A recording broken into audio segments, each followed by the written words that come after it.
You're listening to Generation AI from Live Person. Hi, Generation AI listeners. It's Ruth Sive here. I wanted to let you know that Season 2 of Generation AI will be launching soon.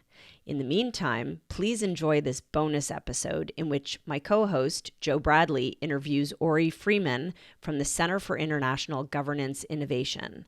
And don't forget to subscribe to Generation AI wherever you get your podcasts. Thanks for listening and stay tuned for Season 2.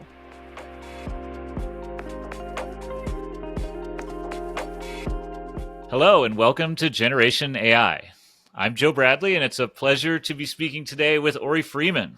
Ori is a fellow at the Center for International Governance Innovation, as well as a postdoctoral fellow at McMaster University's Digital Society Lab.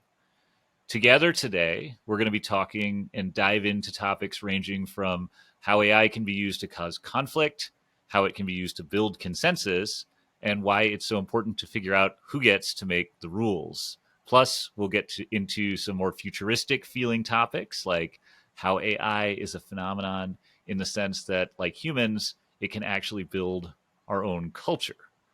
Before we officially welcome Ori to the show, though, we'd like to play a one-of-a-kind piece of AI-generated content that our team created about him. Here we go. Ori Freiman, a scholar ranged and keen, study philosophy and library sciences scene. Trust in tech, his dissertation's core. Now at McMaster's Digital Lab, he does explore. From podcasts to op-eds, sharing his views on digital currencies and AI's news. With academic contributions, he's made his mark in the fields of AI and technology spark. From epistemology to AI scrutinies, he delves into matters of tech's mutiny. His work addresses tech's ever-changing face in the fast-evolving academic space. Ori, welcome. How'd you like the song? Good to be here. I loved it. Oh, good. The AI really likes to use as many words as possible in the song building. It goes deep in vocabulary, but welcome to the show. Thank you so much. I would say it's so creative, but it's not a human. So good job, AI. Good question. Yeah, we could start with what does creativity even mean, but I have a different question I wanted to start with. So you have a pretty unique. Let's hear a little about you. You have a pretty unique academic journey. You've gone across multiple disciplines. Tell us a little bit about this and about how your background has shaped your point of view on AI and society. Wow. So thanks. I think all roads are unique, and I'm happy that mine has led me to the perspectives that I now hold.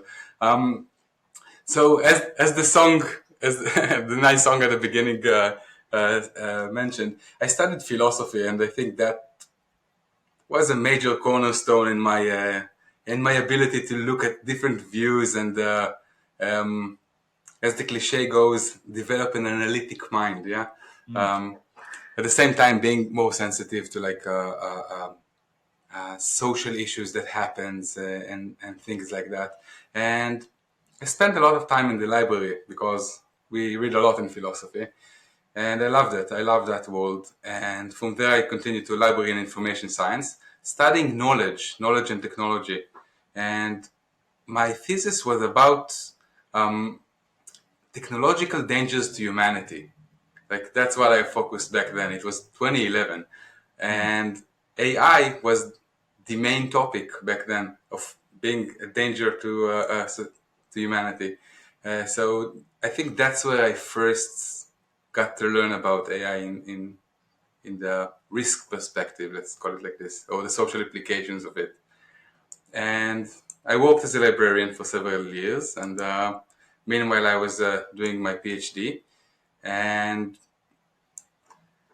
somewhere along the road, I studied like how knowledge is distributed and stuff like that. And I received a phone call and like, have you ever heard about blockchains? And I'm like, no, what is it?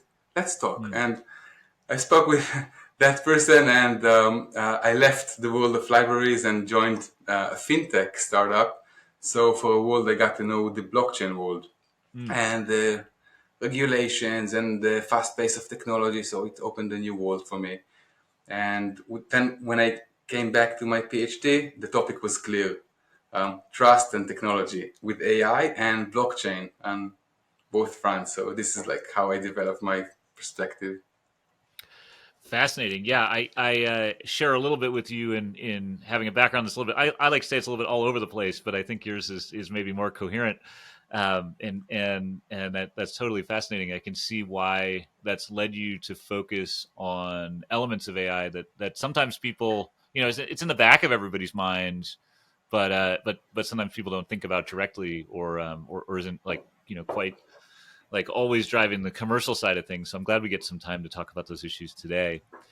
In particular, you've noted that in your work, I think that some inventions sort of spread culture. The printing press is a good example of that. And maybe now with AI, the inventions can start to build their own culture a little bit. Like, tell us about your thoughts on that. What does that look like? What does that mean to you? Yeah, it's so it's like we say AI, but it's AIs. We all know it's like so many different embedments of AI. So I think of it as like the main distinction that I have is like virtual bots or physical robots or Mhm. algorithms that we don't see, but they make decisions. Like recommending algorithms. And Mhm. once we start imagining them integrated with the large language models that we have today, um, they start to use text that they're trained on text that we give them. But what happens if the text is not human produced text, but AI generated text? So what will happen to our culture? Especially like not only AIs that use in our everyday lives, fields, different fields, but like those who, for example, I don't know, write scripts for videos and things like that. And with more synthetic data on the internet, gradually more and more, it's not a wild scenario. Yeah, I think you're right, and I think there's sort of an interesting boundary line there. There's a kind of Turing test for AI is when it creates something with of as much structure as a novel or a television series or a movie or something that's indistinguishable for us from human created content. I would say I don't think we're there yet. Maybe the poem is a good example of like some of those limitations. Yeah, no, that's true. We're not. We're almost there. Like right now, large language models is relatively new. 1 year, who would have believed? Like it's a year old. That's it, and look what they've made. So it's not far fetched to imagine a scenario where some large language models are trained on data that on texts that were produced by um, computers or AIs rather than people. So Oh uh, yeah, yeah. No, I think you're right. We get some of that today, right? There's definitely, and we use it a lot. Like you use AI generated training data to augment, make the AI smarter. It's weird that it works, right? That you can yeah, improve performance on a human task by putting AI generated text into it, but it certainly does. I think this notion of building of like an AI writing a novel, and there's a missing piece from large language models today around planning that isn't quite there yet. But it won't be long, to your point, before it is.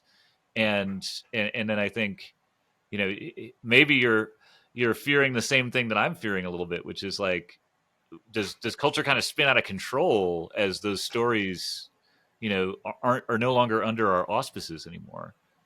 yeah. It's exactly like this. Like you said, the printing press. So it was up to human to decide what's gets published, what's not, or what to consume in what way. And here we're in front of it's not just large language models. It's also like recommending algorithms based on our online behavior. It's a topic that really So we'll have Yeah. content delivered to us.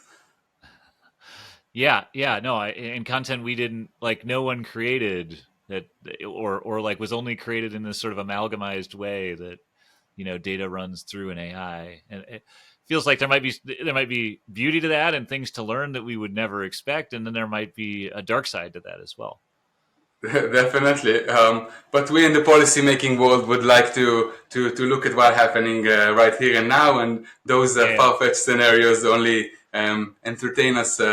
We have enough work with what's going on today, but it is on our minds, like these kind of scenarios.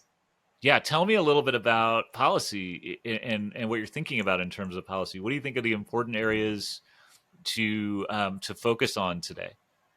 Oh, so it wouldn't be a surprise to anyone. I think the two main realms are the internet and AI. Both of them huge debates about regulations everywhere they occur. Like even at the European Union, United States, Canada, UK, wherever it happens, the major debates, and it's a problem. It's because at the end of the day, it's like domestic laws try to put like those platform responsible for the content. For example, if we speak about the internet, but these are multinational companies, so the tools of laws that we have in countries no longer works. We need other tools to do this international collaboration that we need. Yeah, there isn't a regulatory body at the ready to solve the problem, and so there's like a common denominator problem around. Yeah, no, definitely. How that like international governance mechanism would work?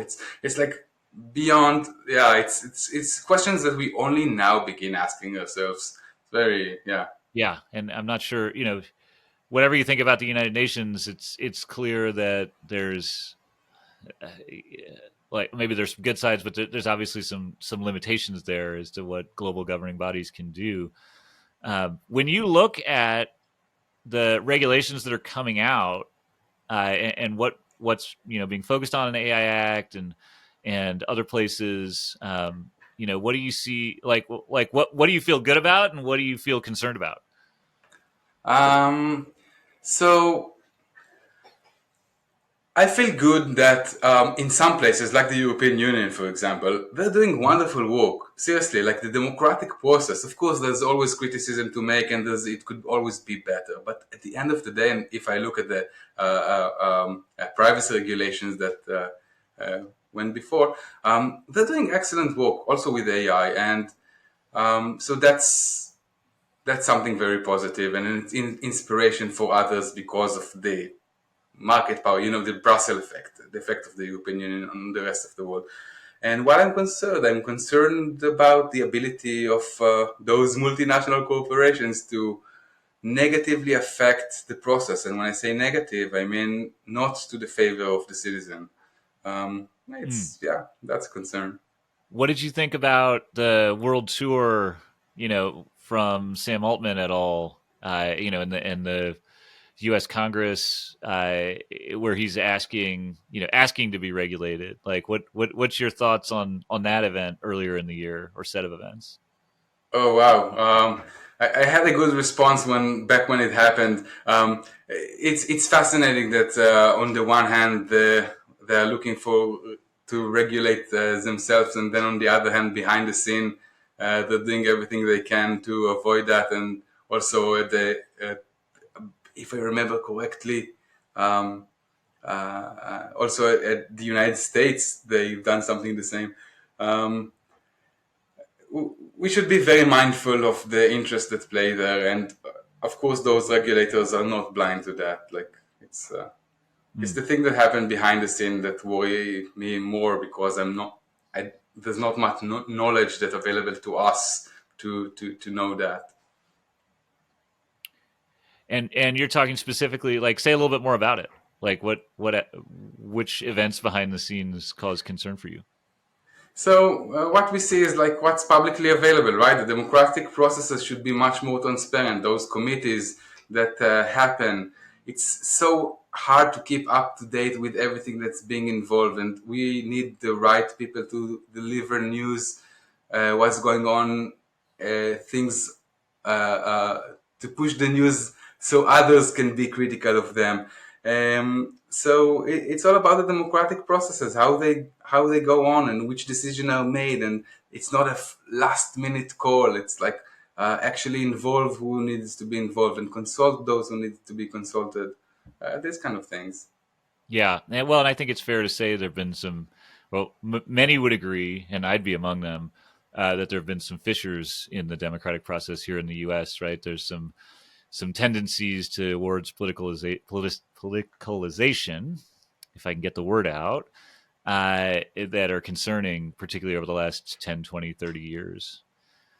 Yeah, I think it's in a different version everywhere, and I can say also here in Canada that I'm more aware of the process itself.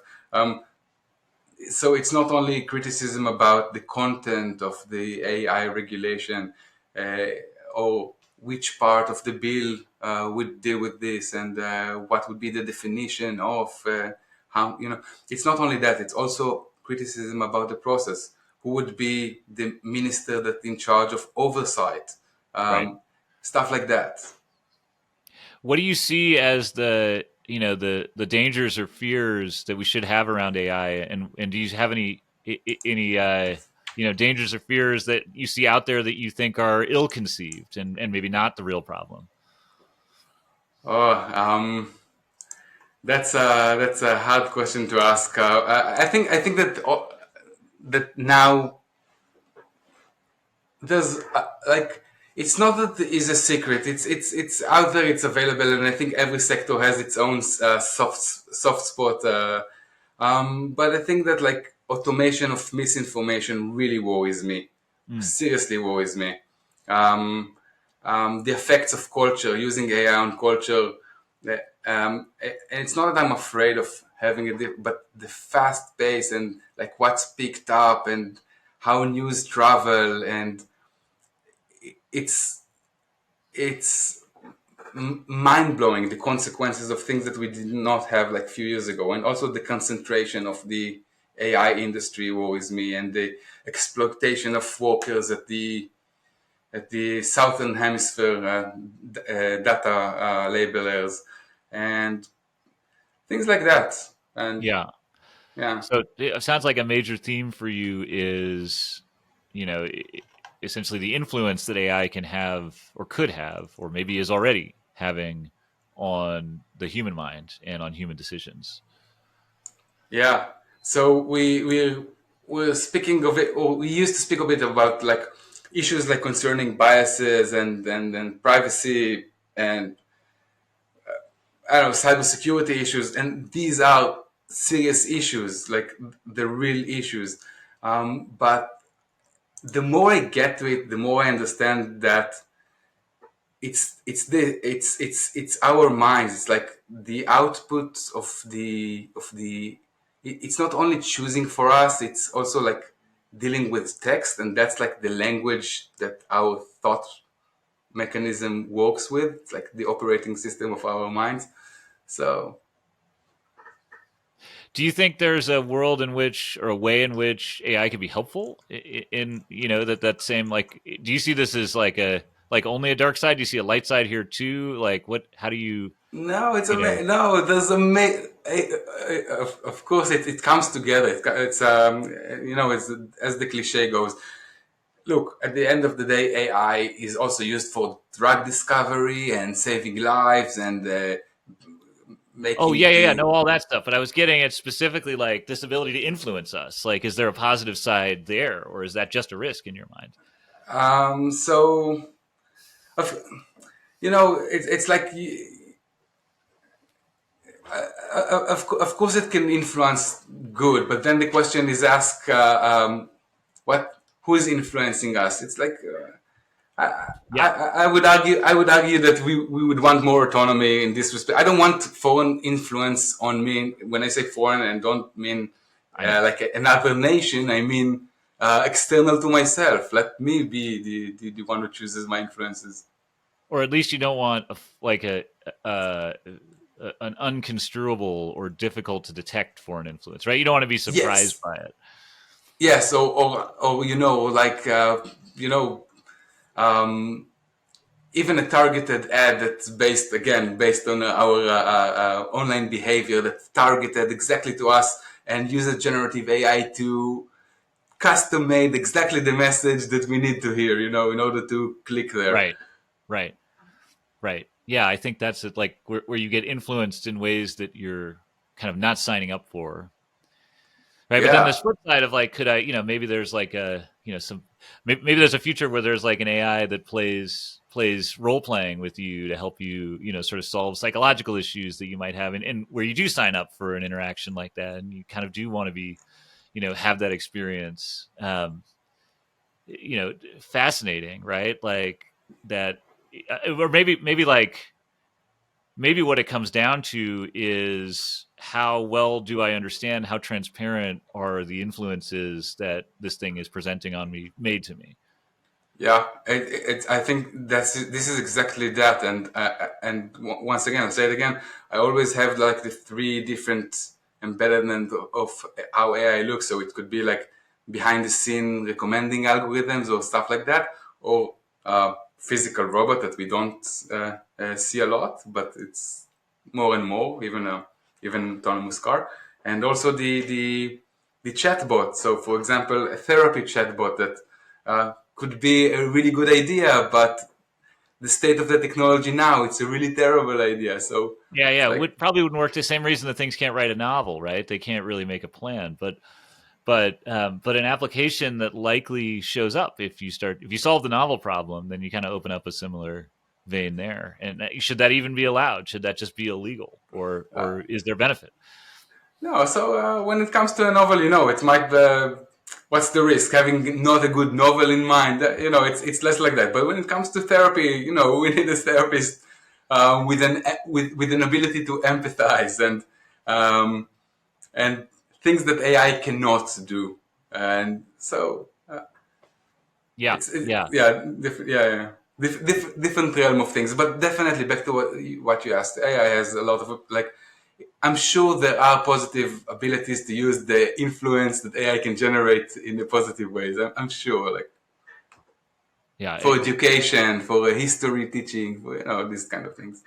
education sounds like a really good example, and maybe less icky than the therapy example. Before we run out of time, I wanted to ask you another question too.